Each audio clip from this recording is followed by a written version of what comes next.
Yo, what is going on, you guys? It's your boy iRyman's here, and first off, I want to go ahead and apologize for the fact that I have not posted any sort of YouTube content since August. 2K has not been that fun, I'm gonna be honest. It's a very arcade-like game, and there's just nothing really to post about right now. But that's besides the point. Today was kind of a good day. I got my first official Twitch check. So with that being said, I want to go ahead and personally thank every single person that has ever tuned into my stream, has ever followed my stream, has ever subscribed to my stream, whoever donated to my stream, whether it's bits or anything like that. Everything really means the world to me, you guys, and I am beyond grateful for every single person that has ever been there through it all. Yeah, so today I'm going to do a little something different. I'm going to step away from the video games, and I'm just going to do a reaction video. The background story is, the NBA news. James Harden got traded, and to be honest, everyone's got different opinions on it, and this one is going to be about the Skip Bayless and Shannon Sharpe on Undisputed and their segment, and I'm going to be, putting my 2 cents in on what I think about everything they're saying. So, without further ado, let's get right into the video. Alright, so let's see what these boys have to say. Which part? Should they be the favorites or will they be failures? Hold on. If I'm not mistaken, Jenny said Eastern Conference. Is there also a Western Conference? There is. Is there an overall favorite? So the Vegas odds maker, Fox Bets, William Caesars Palace, William Hall. Where are they ranked, Skip? I don't care. Is that my turn? You want me to go? It's not your turn. No, Skip, they should not be the favorite. I don't see this working. The Lakers are still the favorite. I get it. You have three who at any given moment can go off, combust, and explode for 20 points in a quarter, 25 points in a quarter. Okay, I'm going to stop there first. So I do 100% agree with this, you guys. I really do think the Lakers are still going to be the favorites to win the title. Obviously, Brooklyn's got a lot of offensive firepower, as Shannon is saying.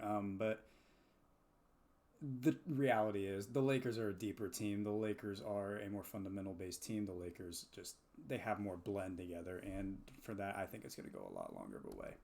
All these guys can go get your buckets.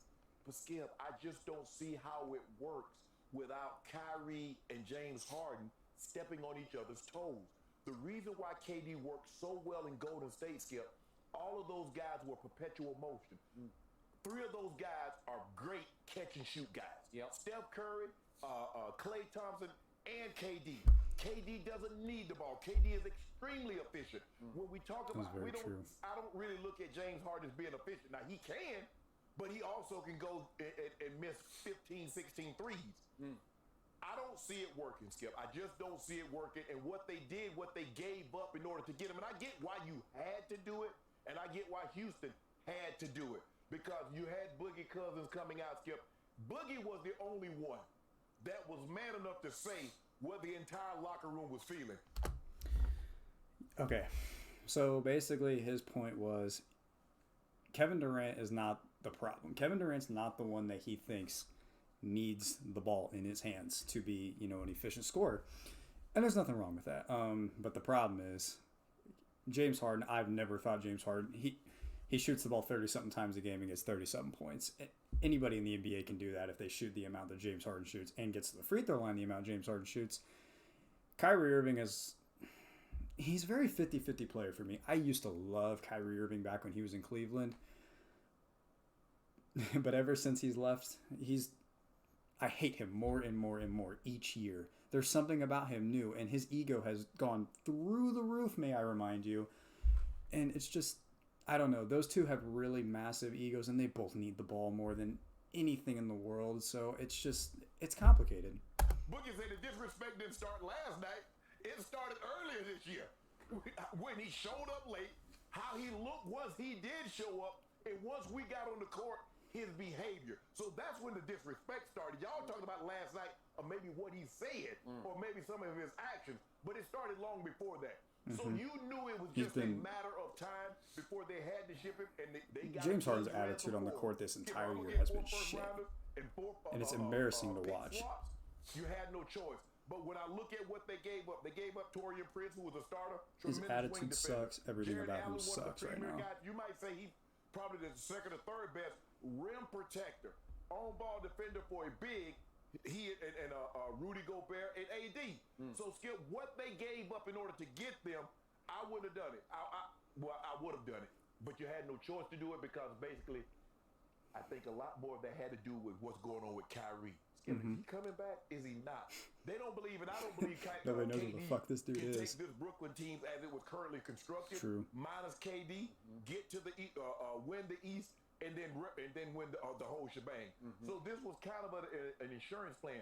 It's a very expensive insurance plan, basically 3 years at $133 million. But Skip, I don't see it working because 2 of the 3 guys need the ball for them to showcase what they do really well. Kyrie and James Harden needs the ball, and I just don't see it working.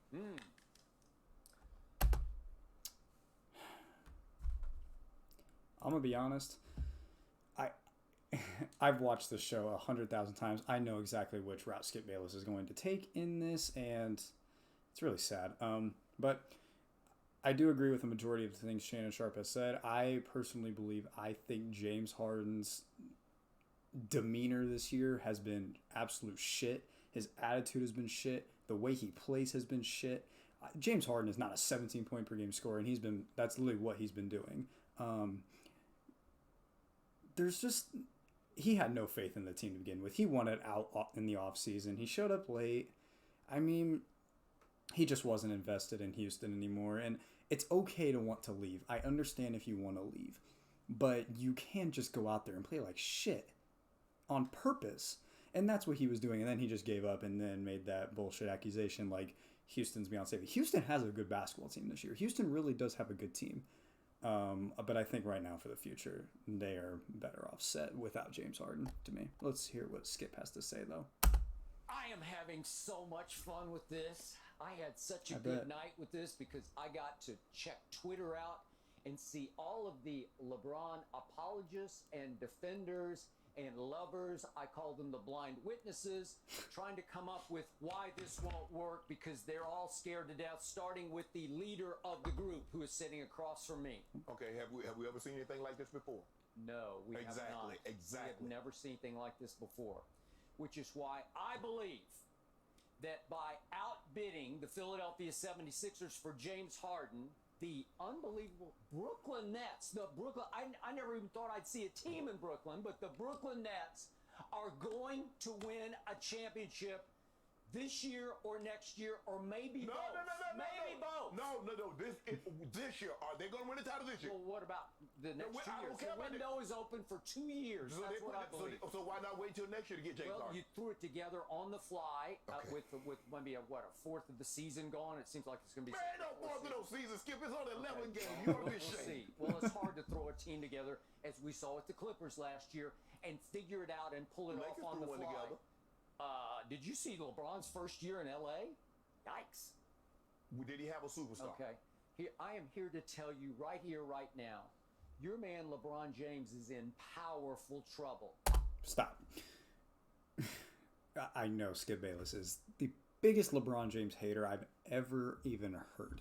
I've argued with a lot of people on LeBron James' behalf, but I would hate to argue with this dude because I could not take him seriously. Everything he says, I swear, is for attention.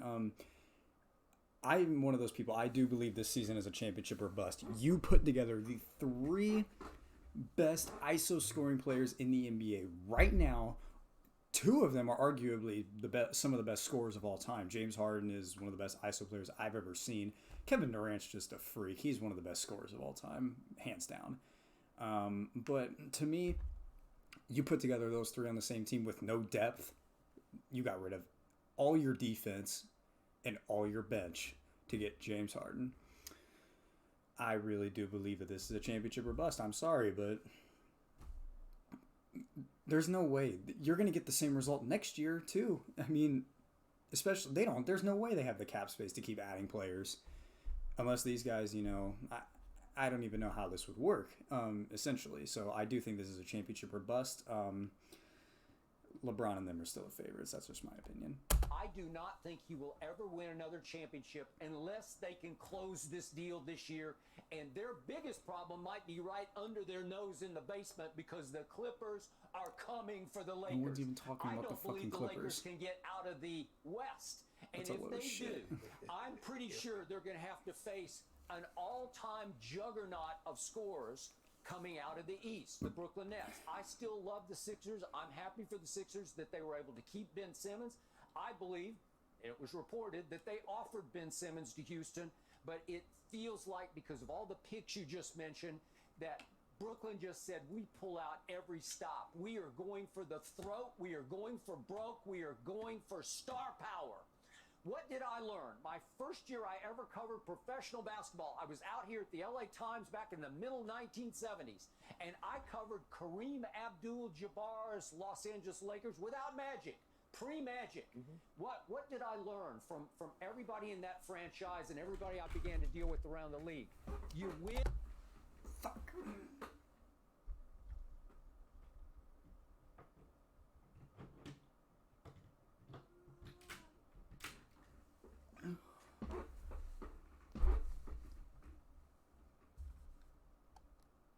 Sorry about that, guys.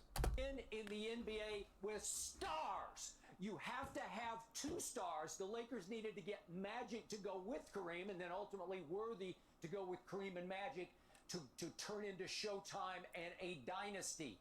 If you want underdogs, if you want cute little cuddly Cinderella stories, if you want shocking upsets, watch March Madness. But if you want to win championships in the National Basketball Association, you win with stars. Never has. Okay. I'm going to keep this short. So, he is right. He is right. You do need stars to win in the NBA. You do need multiple stars to win. That is why no superstar plays alone. And I don't give a fuck what anybody says. He hates LeBron James more than anything, like I just said. He has given LeBron so much shit for playing with stars and that he needs stars to win.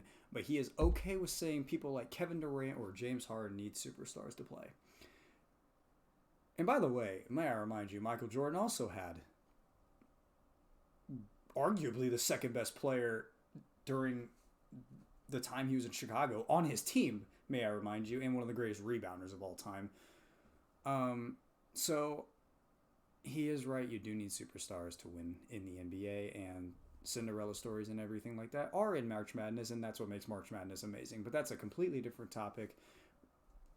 From the NBA perspective, I still just don't know about these three beating a team like LeBron and Anthony Davis. And throw the Clippers out. They're not even a part of this discussion because we're talking about Brooklyn and what they've done. There been more star power, scoring star power, pulled together on the fly than this group right here, right now. Kevin Durant is still the best player on the planet. No, and he's not. I remind you, Kevin Durant the other night had a career-high 13 assists. So don't tell me he can't share the ball. Skip, when did I say Kevin Durant? It all starts and finishes with Kevin Durant. He said because Kevin Durant let me explain doesn't need the something. ball. Kevin Durant is obviously best friends with Kyrie Irving, right? Yeah. Okay. He is very close friends with James Harden. To your point of how do you manage the egos of Kyrie and James? Well, guess who's going to do that? Guess who the leader of this group? Guess who the alpha will be? Guess who the elder statesman is? Because he's a year older than James, who is about 2.5 years older than Kyrie. Yeah. It's Kevin Durant. How did it work out for Kyrie? How did it work out with Kyrie and LeBron? Who was the elder statesman? Let me ask you a question. Did they win a championship? Help me out. I'm foggy. Did Kyrie hit the shot of shots in Game 7 at Oracle to win a championship for LeBron James? Yes, he did. Can you tell me I think I'm still talking. I think the floor is mine. I let you go. I'm going. Let me explain. I have not finished my case. I would like to read a quote from Andre Iguodala about Kevin Durant because I think all those blind witnesses out there need to keep all this in perspective of what just happened in Brooklyn. Here's the quote, if we could see it, from Andre Iguodala. This is on Kevin Durant. People don't appreciate him enough. He's the most talented scorer of all time, hands down. He's a walking 30 points. He'll get 30 on 12 shots. That's very, very hard to do. Very efficient. Most guys need to feel the ball in their hands a lot to get a rhythm. He does not. Michael Jordan, Kareem Abdul-Jabbar were the two guys with unstoppable moves. MJ had the fadeaway. Kareem had the skyhook. But KD is a 7-footer who can hit a hezzy pull-up from 50 feet out. That's his unstoppable move. Kaboom! Okay, let me ask you a That's question. the guy. He doesn't need the ball to feel the ball in his hands. Don't tell me, oh, there's only one basketball. Skip. I opened up. I said Kevin Durant play with KD, play with Steph and Clay. He doesn't need the ball. Andre Iguodala said that about KD. What the hell did he say about James Harden and Kyrie? Who needs the ball? Okay, is Very it my true. turn now? That's what I said. Let's go to the two guard, because James Harden is mostly a two guard. But guess what James Harden did once upon a time? Not that long ago. He led this league in assists. He's averaging 10 assists this year. So don't tell me he's ball dominant. Oh, he's not like ball dominant. he's going to. Do you think he's just a gunner? How do you lead the league in assists if you're a gunner, a no-conscience gunner? Over the last 7 to 8 Because years, of how much you have the ball in your hands. That's been the first, a second in usage. So tell me what that means. Okay, what did happen last Usage year? rate. Help me out. What happened to James Harden's usage last year with Russell Westbrook? For the first time in his life, as he turned 30 years of age, he said, you know what? I'm going to share the basketball with as ball dominant a player, as headstrong a player as we have in this league, Right. Russell Westbrook. Right. What happened to James' usage rate last year? It went from 41% all the way down to 36%. And for those who don't follow that stat, that is a huge drop It is, in 5%. usage rate. Yeah. 5%. And he did it because he wanted it to work with Russell Westbrook. And it worked. They won 44 games. They looked pretty good. They beat the stuffing out of the Lakers in game one in the bubble. Yeah. And then Daniel House went south and it tore the team apart. Well, it did. They go to the arena for game two, and all of a sudden it looks like they are in the driver's seat in the series, and Daniel House violates the quarantine. Yeah. Way to go. The Rockets were never going to win that. Let's be realistic here. Hey, I'm not even beginning to finish here. You gotta let me go. Hey, you gotta let you talk first. What are you talking It's about? not about talking first. Give me like 15 minutes. Damn. Kevin Durant, James Harden is the greatest perimeter scorer this league has ever seen. There's never been anything like it. Do you realize for the last 6 years in a row, he has led this league in free throws attempted and free throws made?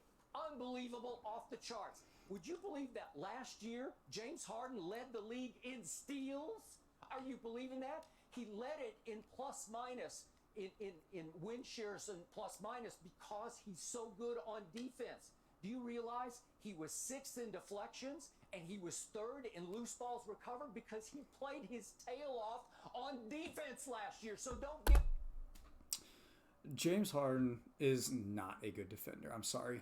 Just because you get steals and because you get deflections means you have good anticipation of getting the ball. You have good ball skills. Off ball, he is a very shitty defender. I'm sorry. He gets blown by easily, and I've never thought James Harden was a good defender. He may have improved in his steal rating or whatever the fuck he's talking about. But in terms of playing legit on-ball defense without gambling, James Harden is not a good defender. And none of those three are good defenders, in my opinion. Kyrie is one of the worst defenders of guards in the NBA. Kevin Durant is just, he's long. Kevin Durant's a good defender, but he's a mismatch nightmare no matter what side of the ball he's on or whatever. But in terms of getting in a stance and playing good defense, none of these dudes are very good at defense, and that's why they are actually one of the worst defensive teams in the NBA, and they haven't even played a game with James Harden yet. Just imagine what it's going to be when James Harden plays and they got rid of all their defensive assets. Give me these guys who don't play defense. And speaking of Kevin Durant, he has campaigned 2 or 3 straight years for, I should at least be in the running for Defensive Player of the Year because he can rim protect. That was back in his younger He's never even made first and second team all in his torn Achilles. Well, speaking of first and second team, there's still this guy on the team named DeAndre Jordan. Everybody said, Jared Allen is 22 years old. He can rim protect. Baloney! DeAndre Jordan is only 32 years of age, and it was only 3 and 4 years ago that he made first team all defense. 3 or 4 years First ago? team all defense. You're in trouble, Shannon. You're Almost in half a huge decade ago, by the trouble. way. Jarrett Allen is one of the best young premier rim protectors in the NBA. He literally leads the NBA in blocks behind like Rudy Gobert and like Brooke Lopez and Giannis. People at home, listen closely. That's a good group to be in my opinion. Yesterday, the Nets are so deep and powerful, I would not break it up for James Harden. Now they get James Harden, you think it's a chance for them to beat LeBron. You hope now, Well, I didn't know they were going to keep who they got to keep. They kept Spencer Dinwiddie. And he got ACL surgery. He is not having surgery. He has a minor tear, and they're saying he might come back later in the year. They kept Spencer Dinwiddie. They kept DeAndre Jordan. Are you kidding me? Skip Bayless said the Nets are so deep and powerful, I wouldn't break it up for James Harden. And guess who they also kept? I thought they would have to give up Joe Harris. There's another guy with initials J. Sniper, baby. Joe Harris is a sniper. Gutted to get James Harden. What did Joe Harris do once upon a time? Help me out. Oh, he only won the NBA three-point shootout. Are you kidding me? Is there a better catch and shoot three-point guy? I know J.J. Redick's in that conversation. Kyle Korver used to be, but he's still out on the street, and I won't be surprised if they go get Kyle Korver. The other thing that just opened up that I didn't know would open up yesterday, they have 3 roster spots wide open now where they can go into the buyout market or just go out on the street right now. They could go get anybody they want to. Ilyasova back from Europe. I'd like to see him on this team. E'Twaun Moore. I mentioned Kyle Korver. There are lots of options where you can get 3 designated defenders on this team if you want. And do you know who Bruce Brown is? Does anybody? You're going to learn who Bruce Brown is. He can flat out play perimeter defense at 6 feet 4 inches tall, and he's been playing 20 minutes a game for this team. Doesn't matter how good of a defender you are at that size, if you are undersized against some of these superstar freaks like LeBron, Giannis, AD, KD, you're not going to stop them. You can only try to contain them. That's all I'm going to say. TLC is playing 20 minutes a night, and he can defend at 6'7". Don't tell me this team can't defend. They can't. They're 11th to begin with Torian Prince and Jared Allen. They were 11th. So let's go with that. But when you look at big threes and you look at the history of it, guys, there's never been these guys like this that step on each other's foot. When you look at feet, when you look at Kareem, and you look at Worthy, you look at Magic, okay, you see like, okay, nobody's in their way. Someone was willing to play the third role. You look at the big 3 Celtics. Someone was willing to play the third role. You look at the big 3 Heat. You look at the big 3 Celtics. Skip, there has to be. I want to know. Kyrie Irving didn't want to be Robin to Batman. He goes from being, not only is he not Robin, hell, he went to being Alfred the Butler. So how did that go sit with him? And you're under the assumption that he's coming back. You watch, Kyrie will come back. Okay. Obviously, they just acquired, as you pointed out, the all-time greatest Hall of Fame insurance policy, but I think it's more than that. I think it's a Hall of Fame catalyst, a motivator to get Kyrie to clear his head. I'm assuming that he is still suffering mentally over the Capitol building riot. But you're also assuming that this thing is going to blend together since you assume it. Okay, who is the point guard with the greatest handles in NBA history? It's Kyrie Irving. He is a pure one to me who can do it all. And James is a 2-guard by trade. That's what he is. He's a 2-guard scorer. So you have a 1, a 2, and you have a Kevin Durant who can play every position. He can bring the ball up, or he can play the 5. He can block shots. He can protect the rim. I don't know why that won't fit. They all have a role because they've all played those roles in the past. Yeah. This is beautiful, and they'll know it's beautiful, and Kyrie will be back sooner than later. You know it, and I know it. I know. Really? You think the Nets knew he was going to do this? You better hope and pray that he's gone. No, you don't hope it. I'm asking you a simple question. Do you think the Nets thought he would do this? Do this? Absolutely not. Okay, then. So what you assuming, since you love assuming, I know he's going to be back. Well, do you know he's not going to be there? Skip, all I know is where he is now. I've had this problem with Kyrie Irving for 3 years. Kyrie Irving, much like Kawhi Leonard, pick and chooses when he wants to play. And his excuse is, I don't feel like playing today. That's a load of shit. To be honest, it's one of the things I really don't like about Kyrie Irving. The fact that you can just pick and choose when you want to play is ridiculous. This is literally your job. You are getting paid. If I pick and choose what days I want to go to my job, my ass is going to be fired and I'm going to be jobless. It's just so stupid to me that he doesn't even have a reason. He's just not there. Nobody knows where the fuck he is right now. Kyrie Irving will never get the respect from me or really nobody else should really give him respect at all. He has not done anything in his career other than he hit one shot for Cleveland in a Game 7. And I still believe that the Cleveland was still going to win that game, whether he hit that shot or not. The momentum was literally going back and forth and back and forth. And LeBron's block changed it all. But I cannot give credit to somebody who just either A, like James Harden, doesn't go out there and put 100% effort out there the whole time he's on the court, or to someone who just literally is not even at the game. Someone's mentally not there, someone's physically not there. It's one of those two every time. So Kyrie Irving's the one that gets screwed in all this, in my opinion. And he's not on the Brooklyn Nets team.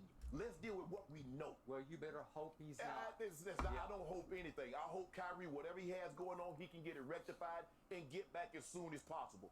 But this notion that James Harden is a different player now than he was when he left Kevin Durant. Kyrie Irving is a different player. You actually think Kyrie thought he was on a level with Bron. Kyrie thinks he's on a level with James Harden. So you think he's going to assume he's going to be the third? I don't care how accomplished you are. Somebody has to be 1, 2, and 3. That's the way these work. You know that, I know that. But now all of a sudden, 100%. Kyrie, who never wanted to play second fiddle, is going to be the D-Wade third fiddle. finally, he took a backseat to LeBron. LeBron was the 1. D-Wade was the 2. Chris Bosh was a very good 3. LeBron was the 1. Kyrie, whether he wanted to believe it or not, was the 2. Kevin Love was the 3. Curry was the 1, or Durant was the 1. Curry was the 2. Clay was the 3. They had it figured out, and that's why they won championships. No, you know it, and I know it, especially Kevin Durant. He eats up LeBron James in finals. All I know is look here. Do you remember the last time we saw Kevin against LeBron James in He a had a final? stacked team. Oh, really? That team desperate. That team crawled to him to come save them. Am I right? That's what you always tell me. But Draymond was crying tears in the parking lot. Did that change the fact that Steph Curry was a unanimous MVP? Did that change the fact they had won 73 games that season before? Did that change the fact? You keep saying Joe Harris, Joe Harris. Who's a better shooter, Klay Thompson or Joe Harris? Well, I'll take Klay Thompson. Okay, Is Joe Harris on just catch and shoot? Is he right in the conversation? The greatest catch and shoot of all time is Klay Thompson. Now, the greatest shooter of all time is Steph Curry. So which guy shoots better than Steph Curry? Skip, it works because if you look at James Harden, when James Harden had Russell Westbrook and he had Chris Paul, and he didn't have the ball, tell the people at home what he did. No, what he did. You tell him. No. The floor is yours. No. You say I'm talking too much. Finish it. I want you to finish that. No, I don't even know what you're talking about. When Chris Paul or Russell Westbrook would have the ball, what would James Harden do? Standing his butt in the corner. Oh, really? When Kevin Durant... How did James Harden and Chris Paul get Golden State down in impossible trouble in the conference finals? Do you remember this? 3 games to 1 down. Do you remember that? And they got him down. And Chris Paul pulled his hamstring. Remember that? And you know what, So James? I don't know how James did that. James Harden was so happy with what they accomplished. He said, if you don't get Chris Paul up out of here, I want out of here. That's how happy he was. See, all you want to do is look, you would take a glimmer, you would take a little crack, and you see they did that, but he got it ran Chris Paul up out of town. Russ got up out of town. Who doesn't want to run Chris Paul out of town? Where has he been where people loved him? Well, Kobe Bryant wanted him. He got vetoed. What did Kobe want? Dwight Howard, who went to Houston, and you say, "Oh, what happened with Dwight Howard?" No, veto didn't trade want is- it. Did Kevin looking Durant back, want it's Russell stupid. Westbrook? Nope. He said, "I got to get out of here." Okay, hold on. Kevin Durant is by himself because Kevin Durant can play in any system because he's not as ball dominant as those other 2 guys. His usage rate has never been what it is with James Harden and Kyrie. I get that. But what you're doing is that you're putting all these guys together. The reason why the big threes work and they win titles, or you look at the big 3 Celtics, even with KG, Ray, and Paul Pierce, Skip, they did different things. They didn't need the ball. Kyrie needs the ball in order for him to be most effective. James Harden needs the ball. First of all, James Harden can't continuously run like Steph and Clay, or he gonna drop dead unless he drop 35. You know that, I know that. You don't think he'll drop weight just by playing? Has there ever been anyone who played longer, harder than James Harden? As far as just ball, Just say he's fat. James Harden put on so much fucking weight, dude ate at McDonald's every day. Just say it. Played more minutes in the league. Nobody has played more minutes than James Harden. He's like an old school, I just want to play basketball player. I just want to see when James Harden has the ball, dribble, pat that thing behind his back, oh, in between his legs, I want to see what Kevin Durant, and I want to see what Kyrie doing when he doing that. And then when Kyrie on his &1 tour, I want to see what James Harden and KD doing. That's what all I want to see. That's it. So do I. I want to see that. Okay. I'm going to stop it there. I think they're just blabbering on now. But now I'm going to put my opinion on the whole trade. I think the biggest winners of this trade, the Indiana Pacers won this trade. Nobody's even talking about Karis LeVert and all this. Karis LeVert is a very underrated player who can easily drop 30, except for the fact that he's behind Kyrie and KD. He is one of the best bench players in the NBA. In my opinion, he's probably going to win Most Improved Player in the NBA. They did very good with this trade, and now they are going to have a very, very solid team with Brogdon, Sabonis, who is going to be an all-star again, and Karis LeVert, who has a very bright future. The Rockets also won this trade. The Rockets took the entire future from the Brooklyn Nets. 4 picks, 4 swaps, and they ended up also getting Victor Oladipo out of it. In my opinion, that is a very, very good scenario for them, and their future is set. They literally got everything they could have asked for out of that. Brooklyn obviously got James Harden, so obviously it's not bad for them, but realistically, it's a 50-50 chance of working. It's championship or bust for them. Like my respect for James Harden went from here down the drain. That's all I'm gonna say about that. And Cleveland, I don't know what the fuck Cleveland did. I'm still a little confused as to why they were even in this trade, but at the end of the day, it ended up working out. They got trade assets. That's what Cleveland got. Now they have a bunch of assets that they can use. Don't be surprised if on the trade deadline, Cleveland makes some noise. I'm not going to lie to you. They have trade assets that they can use. They can trade Drummond. They can trade Kevin Love. They can trade Jarrett Allen. They can Taurean Prince is a decent player. They have some talent there. They're just extremely young with Kevin Love and Andre Drummond.